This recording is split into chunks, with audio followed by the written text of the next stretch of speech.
Você está no canal Eu Estudo a Lição com o pastor Samuel Camilo Júnior. Muito obrigado por sua companhia, muito obrigado por sua amizade, muito obrigado por dedicar um tempo especial todos os dias para estudarmos juntos a lição da Escola Sabatina. Eu quero desafiá-lo a inscrever-se no canal se você ainda não fez e ao mesmo tempo a convidar os seus amigos a fazerem isso. Cada pessoa que acaba se inscrevendo no canal é uma pessoa a mais com quem nós teremos a possibilidade de compartilhar todos os dias do conhecimento da Palavra de Deus. Obviamente que quando conhecemos a Bíblia, nós temos a possibilidade de poder crescer também no relacionamento com Deus. É só isso que a gente quer aqui no canal. Então, muito obrigado se você já se inscreveu e se não se inscreveu, por favor, se inscreva. Hoje é sábado, dia 11 de abril, e o tema que estudaremos na nossa lição da Escola Sabatina será a visão de Jesus e dos apóstolos acerca da Bíblia. Quando nós voltamos um pouco na história, o período medieval ficou conhecido como a Idade das Trevas. Um período em que o conhecimento da Palavra de Deus foi completamente roubado das pessoas que viveram naquelas gerações. A Bíblia existia apenas nas suas linguagens originais, no hebraico, grego, e uma tradução para o latim. As missas eram realizadas em latim, então as pessoas iam para a igreja e ao invés de compreender aquilo que estava sendo dito, a maior parte das pessoas não entendia absolutamente nada. Iam até a igreja para poder participar de um ritual que poderia de alguma maneira trazer algum tipo de proteção para eles. Era assim que eles encaravam a religião. Religião não dizia respeito ao aspecto intelectual, mas dizia respeito a um amontoado de regras e ao mesmo tempo de crendices que poderiam proteger as pessoas dos diversos perigos daquele tempo medieval.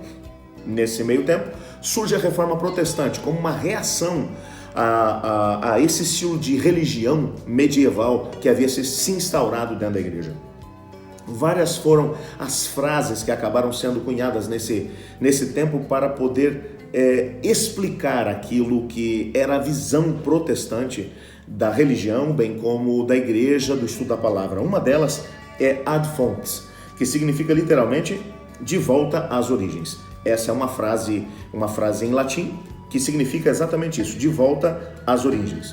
No contexto do iluminismo, esse lema ele significa que os reformadores decidiram voltar às escrituras como fonte original, a fim de realmente entender a natureza do cristianismo e a religião e os deveres do cristão. Ou seja, tudo aquilo que eles queriam de alguma maneira trazer à luz para as pessoas deveria ter a sua origem lá na Escritura Sagrada, naquilo que era o jeito de Jesus, bem como dos apóstolos, entenderem e ao mesmo tempo interpretarem as Escrituras Sagradas. Eles tentaram retornar às origens. Se foi Cristo quem estabeleceu a igreja, vamos tentar entender como foi que ele interpretou as Escrituras, como foi que ele ensinou os discípulos a fazerem a mesma coisa, já que todo o ensinamento da palavra e da doutrina era feito através dos apóstolos.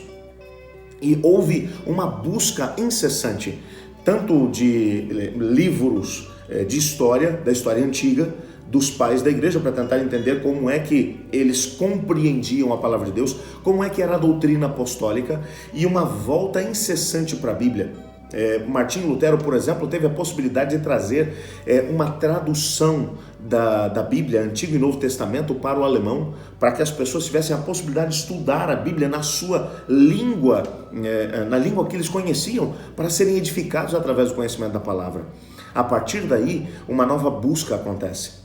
Mas se você, nesse momento, está pronto para poder jogar umas pedras no pessoal de lá do período medieval, antes de poder fazer isso, pensa um pouquinho.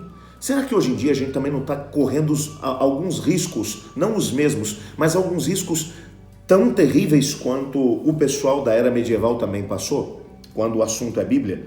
Por exemplo, quando nós paramos para poder pensar naquilo que o povo pós-moderno, a maneira como o pós-moderno, a pessoa pós-moderna encara a Bíblia, nós descobrimos que a Bíblia é vista meramente como ideias de seres humanos que viveram em uma cultura relativamente primitiva e que não podiam compreender o mundo como nós compreendemos hoje. E quando você para poder analisar aquilo que é essa visão,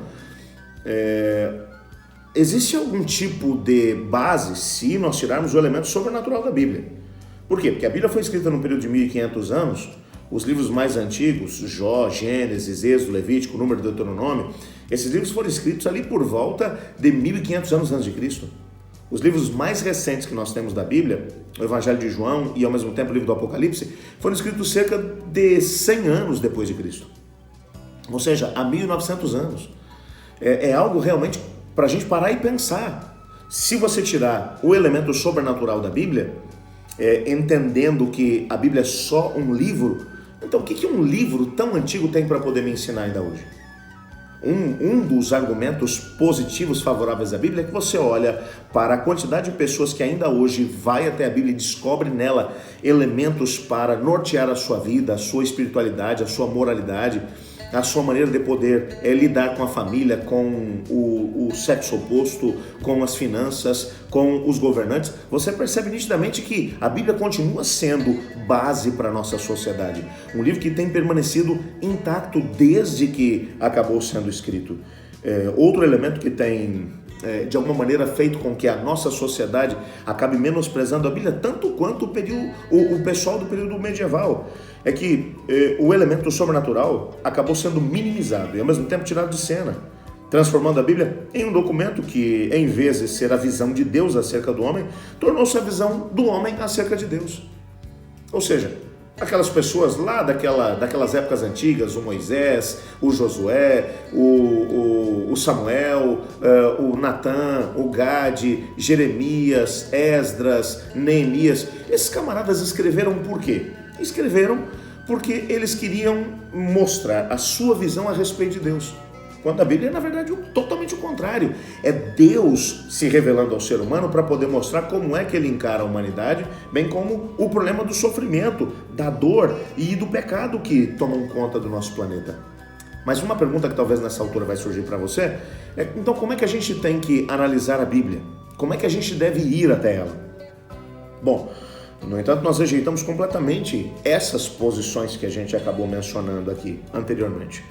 Em vez disso, no Novo Testamento, nós percebemos a maneira inspirada de ver todas as Escrituras ao estudarmos a maneira pela qual Jesus e os apóstolos compreenderam o Antigo Testamento, que, aliás, era a única Bíblia que eles tinham na mão naquele tempo em que eles viveram.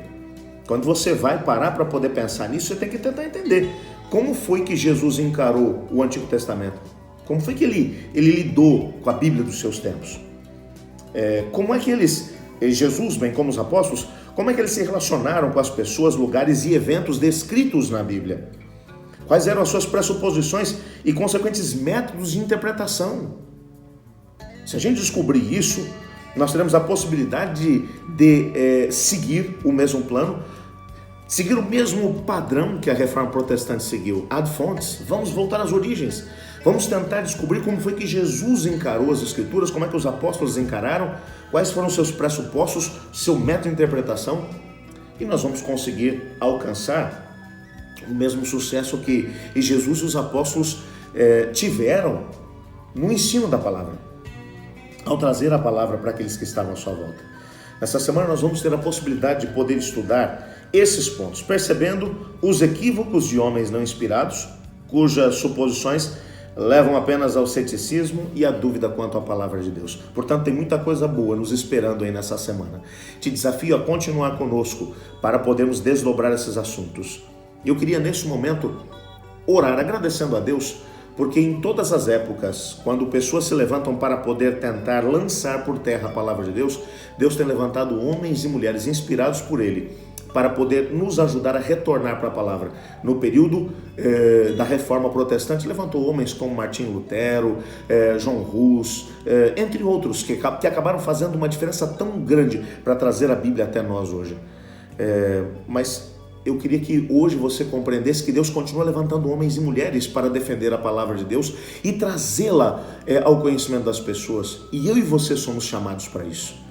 Eu queria orar pedindo para que Deus nos dê a mesma força e coragem que Ele deu aos reformadores, para que façamos a diferença nesse tempo e nessa geração, preparando um mundo para o retorno do Senhor Jesus. Vamos orar por isso? Obrigado, Pai, por Tua palavra. Obrigado porque ela tem transformado a nossa vida. Obrigado porque através dela nós temos a possibilidade de entender o Teu propósito para nós. Ajuda-nos, Pai, a compreender e ao mesmo tempo a viver os princípios dessa palavra. E assim como grandes homens no decorrer da história, quando as pessoas estavam longe dos seus ensinamentos, se levantaram para trazer as pessoas de volta para a tua palavra, ajuda-nos a ser os seus instrumentos nesse tempo, pois é em nome de Jesus que oramos. Amém. Se você gostou desse tema que estudamos hoje, não deixa de fazer aí o teu comentário no vídeo. Eu gostaria de saber o que é que foi a tua compreensão do nosso estudo. E ao mesmo tempo, gostaria que você tivesse a possibilidade de me ajudar a entender que você também estuda a lição. Afinal de contas, eu estudo a lição. E você?